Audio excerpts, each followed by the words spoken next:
Greetings and salutations. My name is Dimitris and I live on a boat. This boat. When you live on a boat, there are constantly problems that you have to deal with.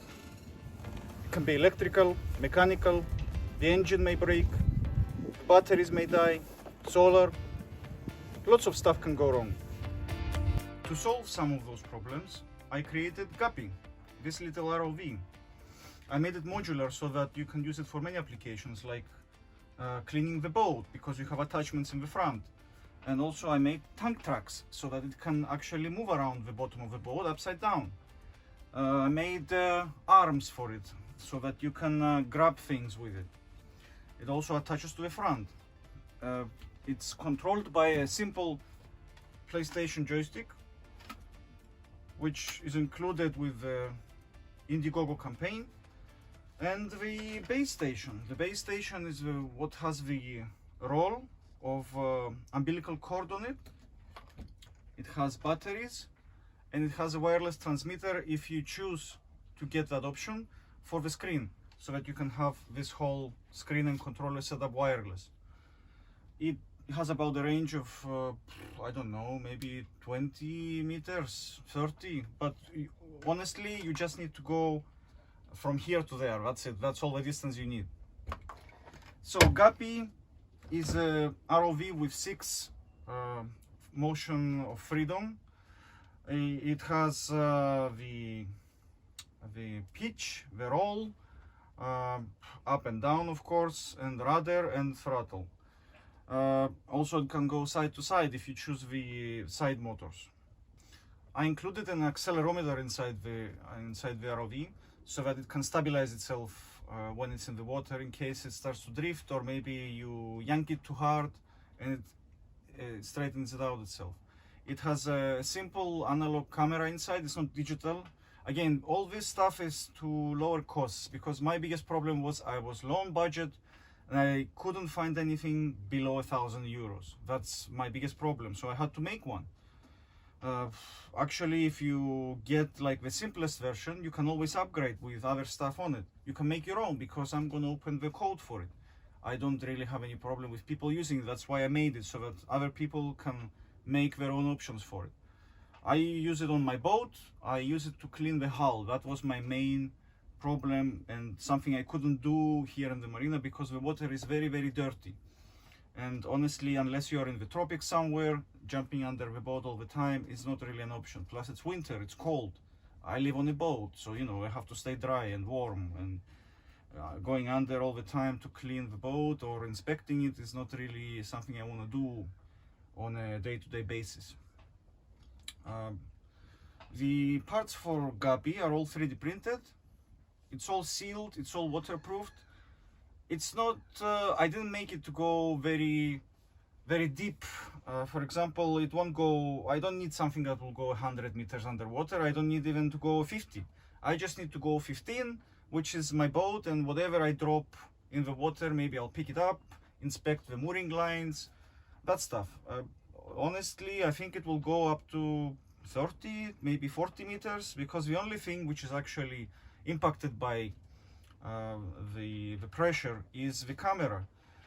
The camera comes with a 50-meter roll, so it should go about 30 meters maybe. I haven't tested it to go any lower because, well, it's the only one I have. I mean, I made a couple, I tested them, but honestly I have to go out into the sea to go deeper, and I don't want to really break it right now. I mean, I use it mostly close to shore, somewhere around 10 to 15 meters, maybe 20. That's all I need. A depth which is not easily diveable, and a depth which I can reach with something else if I have to. So yeah, this is Guppy. Also, one of the features I made for it are two additional ports, so that you can add a cleaner to it, like a roller or something. It can control motors. One of the ports can go only one way, the other connection can go backwards and reverse. The idea of that is that one of the accessories can control the arm, and the other accessory port can control something like a roller, which only needs to spin one way. I'm thinking like a lot of fishermen asked me if I can make something that can drop food, because you know 50 meters of a cord, you can actually use it like a boat because it's neutrally buoyant. So you can drive it about 50 meters out and drop whatever you need to drop if you want to fish with it. The ROV has no batteries inside. It's all controlled through the base station. The batteries inside the base station are 4 lithium batteries, basically 2 battery banks. It gives it about 7.4 volts, and it's driven by an umbilical cord.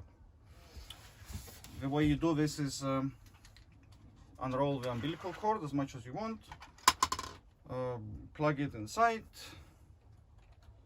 It's all waterproof. The connections are waterproof. All of the connections are waterproof, so you just have to tighten it up, and that gives you power. It controls the video feed for you, and the video transmitter, the wireless video transmitter, is inside the base station. And this is what you drop in the water, and this is the controller. So basically the controller is receiving Bluetooth data from the base station and controlling the ROV. The batteries on the screen and the controller are separate, so you'll have to charge them separately. You know, it's just a generic PlayStation controller. I made it this way because I had PlayStation controllers around. I did a little sailing app, so I had to use controllers to make it work on Steam. So I made it with a PlayStation controller because they are easily affordable. I mean, and you can find them everywhere. And you know, open source files are available for those kind of controllers. The battery inside the screen powers the video receiver, and you charge it also separately. All the cables are included. The battery lasts about, I don't know, it lasts about 4 hours, maybe 6 of continuous use, you know, if you really press the motors a lot. If you're just flying around and you're just looking and inspecting, you know, those are quick bursts of motion, so it can go further. I mean, you'll get bored before you actually run out of batteries. And charging it, I charge it overnight. I put it on my USB charger, you know, I charge the base station. The base station is the one that goes fastest because it uses power for everything inside the ROV. And yeah, that's Guppy. I named it Guppy because it's the cheapest fish you can buy for your aquarium, and I thought, you know, it's nice. Plus it kind of sounds cute. Anyway, Guppy, the affordable. Hopefully I made it enough affordable for everyone. I mean, I can't make it cheaper than that, honestly. I put it on IndieGoGo because a lot of people asked me to do so, and where I am, you have to wait a long time to order anything, and you know, a lot of people wanted it. They saw me working underwater, they saw me inspecting the boat, and they said it would be a cool idea if others can get it. So I made it so more presentable for others as well, because the original prototypes were a bit mess.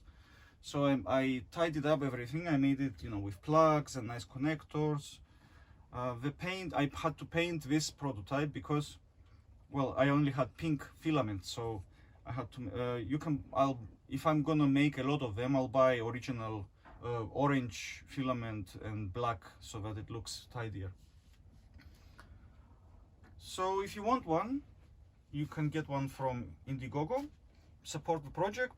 If it's enough, I'll be able to make a website for it, upload all the files, you know, expand on the whole idea, because it's a cool idea. I mean, I'm in the water all the time, and I always needed one of these because it's nice to see what's underwater. It's nice to see where you're sailing, or just to explore a lake or something. Honestly, just to have a look under the hull of a boat, it's worth a lot, at least to me.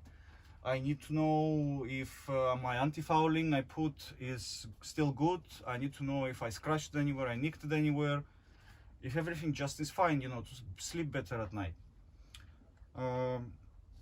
I put a budget on IndieGoGo. That budget is for basically for me to work for 4 months, and I estimated I need at least about 60 to 70 units to be ordered to make it make sense. Hopefully we'll reach that goal, and I can start working on the project. I put an open budget there. You can have an option on IndieGoGo if you want to get all the money if you raise it, or if you don't raise the full budget. I opted for the option you get it anyway if you don't raise it, because for example, if I need 60 units to get to the budget and I don't know, 50 people order it, I still can make it. So if I get less than 20 requests for it and the budget isn't big enough, really it's not worth for me to make it on my boat, because it takes a long time with one printer, and I honestly don't have enough space here to make a lot of them. Support Guppy, and hopefully others can get it as well.